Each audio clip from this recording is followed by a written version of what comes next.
आएगा कि नहीं। और भाइयों तुम जरा गुस्सा मत होना रे, पैसा तुम्हारे भी काम आएगा। बहनें केवल खुद पे खर्चा नहीं करेंगी, वो बेटा बेटी पे भी खर्चा करेंगी। और कभी जरूरत पड़ी तो कहेंगे मेरे पास रखे, ले जाओ, चिंता काहे को करते हो, मैं तो हूं। और इसलिए बहन का पैसा भाइयों के भी काम आएगा।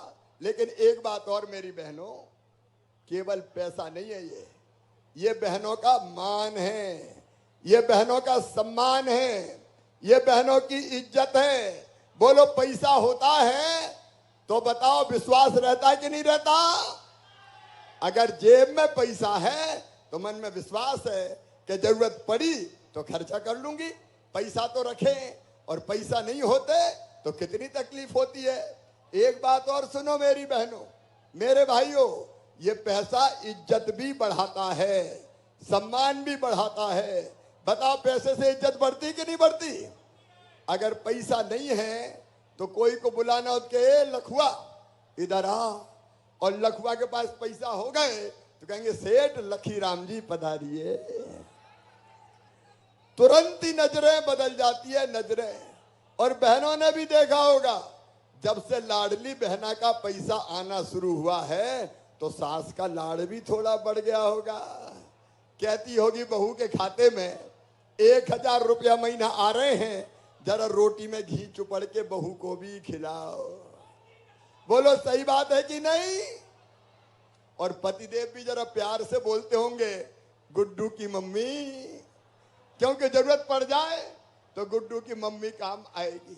ये साधारण योजना नहीं है मेरी बहनों, ये तुम्हारा मान बढ़ाने वाली योजना है, ये तुम्हारा सम्मान बढ़ाने वाली योजना है, ये तुम्हारी इज्जत बढ़ाने वाली योजना है, ये तुम्हारा विश्वास बढ़ाने वाली योजना है। और पूरी दुनिया सुन ले, मेरा संकल्प है कि अपनी बहनों की आमदनी हर महीना कम से कम 10,000 करने की कोशिश करूंगा। हर महीना घर का काम करते हुए 10,000 रुपया बहनों की आमदनी होनी चाहिए, तब उनकी तकलीफ दूर होगी, तब उनकी जिंदगी में खुशी आएगी, आनंद आएगा, प्रसन्नता आएगी। ये 3,000 से अलग कह रहा हूं, ये 3,000 तो अलग है, लेकिन अपनी मेहनत करके हम कम से कम 10,000 रुपया महीना कमाएं। इसके लिए स्व सहायता समूह बना रहे हैं, इसके लिए ही पैसा एक्ट लागू किया है। इसलिए कई तेंदुपत्ता तोड़ने वाले गांव हैं, उनसे कहा है कि वन विभाग नहीं तोड़ेगा, तुम ही बहनों तेंदुपत्ता तोड़ो, और तेंदुपत्ता से जो आमदनी आए वो आमदनी गांव में ही रह जाए। 268 हमारे ऐसे गांव हैं ग्राम सभा जिनने तेंदुपत्ता तोड़ा है।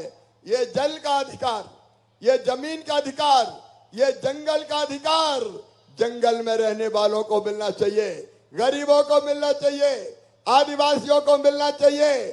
बोलो मिलना चाहिए कि नहीं। जोर से बताओ मिलना चाहिए कि नहीं।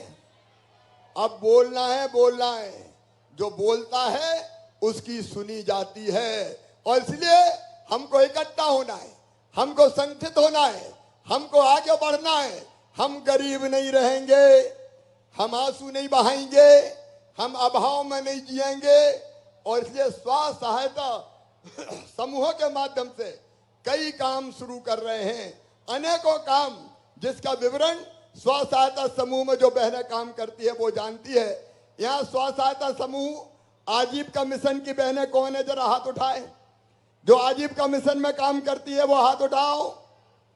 कुछ बहनें हैं जो आजीविका मिशन में, सब बहनों को आना आजीविका मिशन में। और मैंने लाडली बहना सेना बनाने का फैसला किया है। ये सेना काय के लिए, ताकि बहन और बेटियों के कल्याण की जो योजना है उन योजनाओं को हमारी बहनें लागू करने में मदद करे।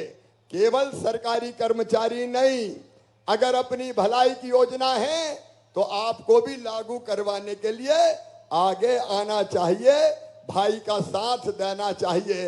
मैं अकेला कहां कहां देखूंगा बताओ, मंत्री अकेले कहां कहां देखेंगे। अरे आपके गांव में हमने 11 बहनों की लाडली बहना सेना बनाई, बड़े गांव में 21 बहनों की लाडली बहना सेना बनाई। ये सेना क्या करेगी? ये लाडली बहना में कोई छूट गई तो उसका नाम जुड़वाएगी, लाडली लक्ष्मी में कोई छूट गई तो उसका नाम जुड़वाएगी। ये स्व सहायता समूह में बहनों को शामिल करेगी, उनको भी कामकाज मिले इस बात की चिंता करेगी। ये जितनी योजनाएं हैं, राशन मिल रहा है कि नहीं मिल रहा, योजना का लाभ मिल रहा है कि नहीं मिल रहा, ये सब बहनें मिलके देखेगी ताकि गांव में योजना ठीक ढंग से सब तक पहुंचे।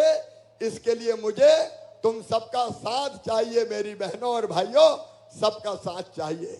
बोलो सबका साथ मिलेगा? जोर से बोलो मिलेगा। देखो मैं जमाना बदलने निकला हूं, ऐसे ही सरकार नहीं चला रहा हूं। हम सबको मिलके इन योजनाओं को धरती पर लागू करवाने के लिए इकट्ठा होना पड़ेगा। इसलिए लाडली बहना सेना बनी है। कलेक्टर यहां बताए कितनी लाडली बहना सेना बन गई अपनी, कितनी बहनें आई अभी लाडली बहना में? सर इसमें 871 लाडली बहना सेना बनी हुई है सर, यहाँ पर जिले में सर। कुल कितनी बहनें हैं उनमें? सर उसमें 46 सेनाओं में से 21 की संख्या है सर, बाकी 11 वाली संख्या है सर। इनको सबको ट्रेनिंग दो। जी सर। तब उन्हें पता चलेगा कि उनको करना क्या है। जी सर। देखो जमाना अगर बदलना है तो भाई और बहनों का साथ चाहिए, समाज का साथ चाहिए, जनता का साथ चाहिए। और जनता में से ही कार्यकर्ता खड़े हों और इन योजनाओं को लागू करवाने में हमारा साथ दें, सहयोग करें। और एक बात और, माँ बहन और बेटी हमारे लिए पूजनीय है। मेरी बहनों, मध्य प्रदेश की धरती पर हमने फैसला किया है कि अगर बिटिया की तरफ, बहन की तरफ कोई गलत नजर से देखेगा तो उसको सीधे फांसी के फंदे पे लटका दिया जाएगा, सीधे फांसी की सजा उसको होगी। बोलो होना चाहिए कि नहीं? अरे बहनों बोलो होना चाहिए कि नहीं? और एक बात और सुन लेना, उसके घर को भी मामा बुलडोजर चलवा के साफ कर देगा। जेल तो जाएंगे ही, हम वैसे नहीं छोड़ेंगे। मेरे बहनों और भाइयों, शराब की दुकान के साथ शहरों में दारू पीने के आते रहते थे, पी और फिर बहन बेटियों को कोई अगर बहके तो छेड़ने का काम, कमेंट्स करने का काम करते थे। अब ऐसे सारे दारू के अहाते बंद करने का फैसला सरकार ने कर लिया है। बहनों का मान सम्मान और इज्जत हमारे लिए सबसे बड़ी है। मेरे बहनों और भाइयों, गरीब और किसानों, ये भारतीय जनता पार्टी की सरकार कई योजना उनके लिए बनाई। आज रेहंद हमारी सिंचाई की योजना, आज हमने उसका यह कार्यक्रम संपन्न किया है। रेहंद से कई गांव के किसानों को सिंचाई का पानी मिलेगा। कांग्रेस ने बरसों तक राज चलाया, ना तो सड़कें दी कांग्रेस ने, ना बिजली दी कांग्रेस ने, ना पानी दिया कांग्रेस ने। अगर बिजली, पानी और सड़क की व्यवस्था भी कोई कर रही है तो वो है भारतीय जनता पार्टी की सरकार। इस व्यवस्था में लगी हुई है।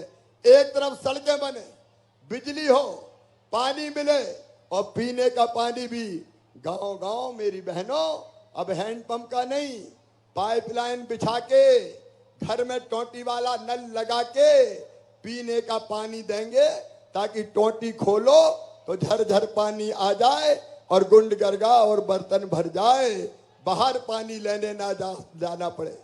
इसलिए जल जीवन मिशन पे काम चल रहा है। तो गरीबों का, किसानों का कल्याण हो। मेरे किसान भाइयों, कांग्रेस 18% ब्याज पे कर्जा देती थी, घटा के मैंने पहले 7 किया, फिर 5 किया, फिर 3 किया, फिर 1 किया और बाद में 0% ब्याज पे कर्जा दिया तो भारतीय जनता पार्टी की सरकार ने दिया।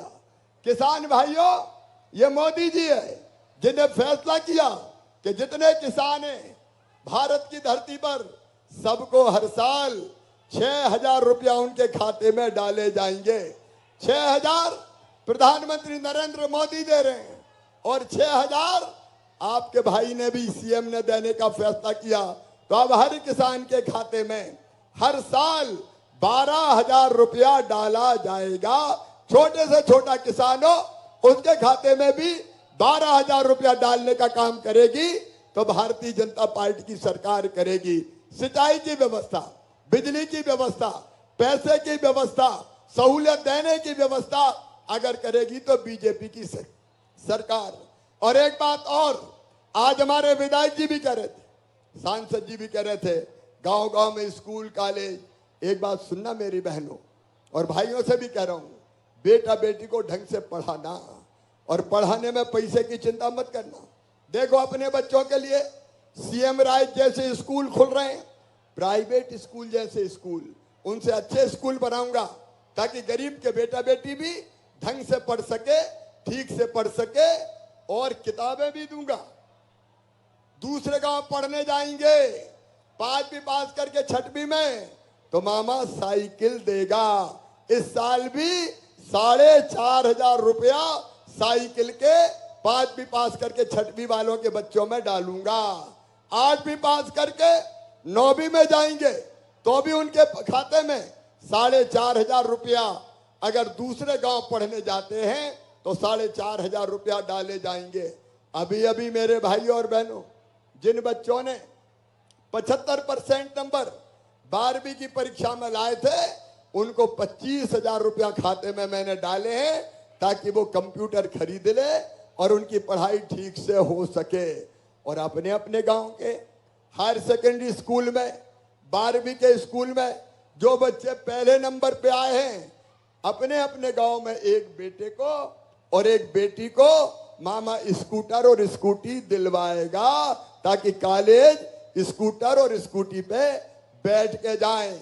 और एक बात और सुन लेना, ध्यान से सुनना, जितने भी बच्चे वो कोई भी हो, अगर वो पढ़ने में तेज हैं तो सुनो मेरे बेटा बेटियों, जो पढ़ने में तेज हैं और अपनी मेहनत से उनका एडमिशन मेडिकल कॉलेज में होता है, इंजीनियरिंग कॉलेज में होता है, बड़े और उच्च शिक्षण संस्थान में होता है, तो फीस बहुत ज्यादा लगती है। मेडिकल कॉलेज की फीस प्राइवेट में एडमिशन हुआ तो लगती है लगभग 7-8 लाख रुपया साल। बताओ इतनी फीस गरीब के बेटा बेटी दे सकते हैं क्या? अरे बोल के बताओ, नहीं दे सकते। तो उनकी फीस उनके मम्मी पापा नहीं भरवाएंगे, कौन भरवाएगा? अरे जोर से बताओ, कौन भरवाएगा? मामा भरवाएगा। तो आप तो पढ़ाओ बच्चों को, ढंग से पढ़ाओ। मैं बच्चों की आंखों के सपने मरने नहीं दूंगा। किसी गरीब बेटा बेटी को भी ये कहने की नौबत ना आए कि काश मेरे पास भी पैसा होते तो मैं भी पढ़ जाता। अब ये मजबूरी नहीं रहने देंगे। रोजगार के लिए मेरे बेटा बेटियों, 1 लाख सरकारी नौकरियों में भर्ती चल रही है, 50,000 भर्तियां और करूंगा। सरकारी नौकरियां भी निरंतर मिलती रहेगी, लेकिन उसके साथ साथ स्वरोजगार की कई योजनाएं हैं जिनका लाभ उठा के बच्चे अपना काम धंधा शुरू कर सकते हैं। और एक नई योजना, मुख्यमंत्री सीखो और कमाओ योजना, उसमें वो बच्चे जिनने 12वीं पास कर ली या ITI कर ली, उन बच्चों को अलग अलग काम सीखने भेजेंगे और काम सीखने वो अलग अलग फैक्ट्रियों में जाएंगे। तो काम सीखने के बदले उनको 8,000 रुपया महीना दिए जाएंगे ताकि उनका खर्च निकल आए और बाद में काम सीख के उनको परमानेंट रोजगार मिल जाए। तो ये नौजवान हो, बेटा बेटी हो, माताएं बहनें हो या किसान हो, सबकी जिंदगी बेहतर बनाने के अभियान में हम लगे हुए। मेरी बहनों, तुम्हारी जिंदगी बेहतर बनाने के लिए, बेटियों की जिंदगी बेहतर बनाने के लिए पहले लाडली लक्ष्मी योजना बनाई, फिर हमने तय किया कि जितने भी चुनाव होते हैं, सब चुनाव में अगर बहनें लड़ेंगी और सरपंच बनेंगी, नगर पालिका में बनेंगी, जनपद में बनेंगी, तो बहनें आगे बढ़ेंगी। पहले कोई बहनों को चुनाव नहीं लड़ने देता था। चुनाव कौन लड़ते थे? साहब लड़ते थे। मैंने कानून बना दिया कि आधी सीटों पर केवल बहन बेटियां चुनाव लड़ेगी, वहां भाई चुनाव नहीं लड़ेंगे, ताकि मेरी बहनें चुनाव लड़ें और सरकार चलाएं। बताओ मेरी बहनों, अगर ये फैसला हम नहीं करते कि आधी सीटों पे भाई चुनाव नहीं लड़ेंगे, बहनें ही लड़ेंगी, तो तुम्हें कोई चुनाव लड़ने देता क्या? अरे जोर से बताओ, लड़ने देता क्या? कोई नहीं लड़ने देते। लेकिन अब ये व्यवस्था की है कि आधी सीटों पे तुम लड़ो और आगे बढ़ो। पुलिस में भी 30% भर्ती बेटियों की कर रहे हैं, शिक्षकों में भी 50% भर्ती बेटियों की कर रहे हैं। देखो, बेटा और बेटी दोनों बराबर है, दोनों में कोई अंतर नहीं है। बेटा भी आगे बढ़े, लेकिन बेटी क्यों पीछे रहे? बेटी को भी आगे बढ़ना चाहिए। स्त्री और पुरुष दोनों बराबर है, बेटी के बिना भी दुनिया नहीं चल सकती। अरे अगर बेटी नहीं बचाओगे तो बहू कहां से लाओगे? फिर बहू भी नहीं मिलेगी। इसलिए बेटियों को भी आगे बढ़ना चाहिए, बहनों को भी आगे बढ़ना चाहिए, माताओं को भी आगे बढ़ना चाहिए। बताओ, बढ़ना चाहिए कि नहीं? जोर से बोलो। इसलिए जमाना बदलेगा, लूटने वाला जाएगा, कमाने वाला खाएगा, नया जमाना आएगा, नया जमाना आएगा। वो नया जमाना लाने के लिए आज मैं काम कर रहा हूं, भारतीय जनता पार्टी की सरकार काम कर रही है। और हमारी सारी योजनाएं जो गरीब और किसानों के लिए थे, कांग्रेस और कमलनाथ ने बंद कर दी थी। बच्चों के लैपटॉप बंद कर दिए थे, संबल योजना बंद कर दी थी, बेटियों की शादी करवाई, कांग्रेस ने पैसे ही नहीं दिया, हमने फिर से शादी शुरू कर दी। और बुजुर्गों सुनो, पहले तो मैं रेल से तीर्थ यात्रा करवाता था, कमलनाथ ने तीर्थ यात्रा बंद कर दी थी, अब मैंने फिर चालू कर दी और अब हवाई जहाज से भी तीर्थ यात्रा करवाने ले जाऊंगा अपने बुजुर्गों को। हवाई जहाज से बैठ के तीर्थ दर्शन करने जाएंगे। ऐसी अनेकों योजनाएं, ये योजनाएं चलती रहे और आप आगे बढ़े। इसमें मुझे आपका साथ चाहिए। बोलो, सबका साथ मिलेगा? दोनों हाथ ऊपर उठाकर सबका साथ मिलेगा। इधर वाले भी बताओ, सबका साथ मिलेगा। और इधर वाले भी बताओ, सबका साथ मिलेगा। बोलो, जो आपके लिए काम कर रहा है उसका साथ देंगे, भाई के साथ रहेंगे, मामा का साथ देंगे, मोदी जी का साथ देंगे। तो मेरे साथ दोनों हाथ ऊपर उठा के, दोनों मुट्ठी बांध के ये संकल्प लेंगे हम कि जो हमारे लिए काम कर रहा है हम उसके साथ चलेंगे और मिलकर काम करेंगे। उठाइए दोनों हाथ, उधर भी, पीछे तक उठाइए दोनों हाथ, बांधिए दोनों मुट्ठी और मेरे साथ बोलिए, भारत माता की, भारत माता की, भारत माता की। बहुत बहुत धन्यवाद। आज जब मैं यहाँ आया तो यहाँ के विधायक जी ने, सांसद जी ने, हमारे पड़ोसी क्षेत्र के विधायक जी ने कुछ मांगे मेरे सामने रखी है। एक बात कही गई है, बाईपास बनाने की, तत्काल अभी नहीं बनेगा, थोड़ी देर लगेगी, लेकिन बाईपास को भी हम स्वीकृत करने का काम करेंगे ताकि भविष्य में यहाँ कोई दिक्कत ना हो। इसके साथ साथ हमारे इस क्षेत्र के विधायक जी ने कुछ बातें और मुझे कही। सराई में बाईपास की बात मैंने कही है, इसके साथ साथ उन्होंने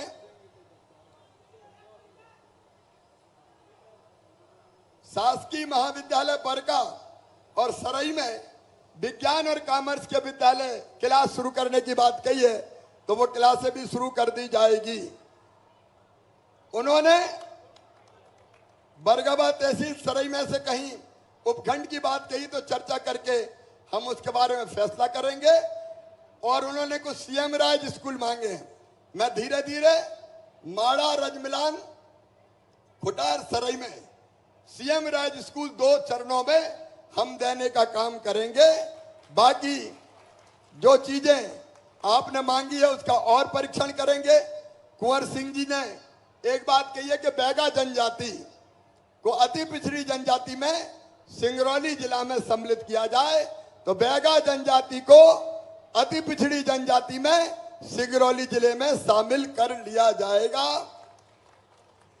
उन्होंने उप तहसील निवास की स्थापना की बात कही है, वो भी खोल दी जाएगी और निवास में महाविद्यालय भी प्रारंभ किया जाएगा।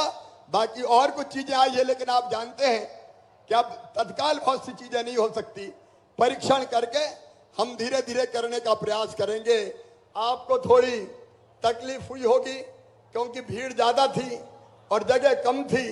बड़ी परेशानी में मैंने देखा कि जनता खड़ी थी, अभी भी खड़ी है। मैं माफी चाहता हूं कि वैसी व्यवस्था सबको बैठने की नहीं हो पाई।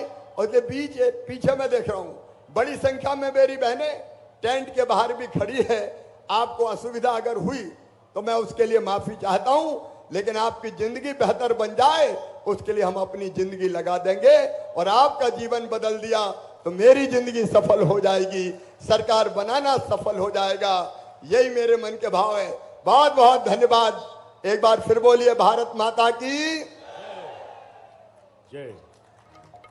मध्य प्रदेश की लाडली बहनों का मान सम्मान बढ़ाने वाले मध्य प्रदेश के यशस्वी मुख्यमंत्री माननीय मुख्यमंत्री शिवराज सिंह चौहान जी की बहनें भी अपने भाई को कुछ भेंट करना चाहती है।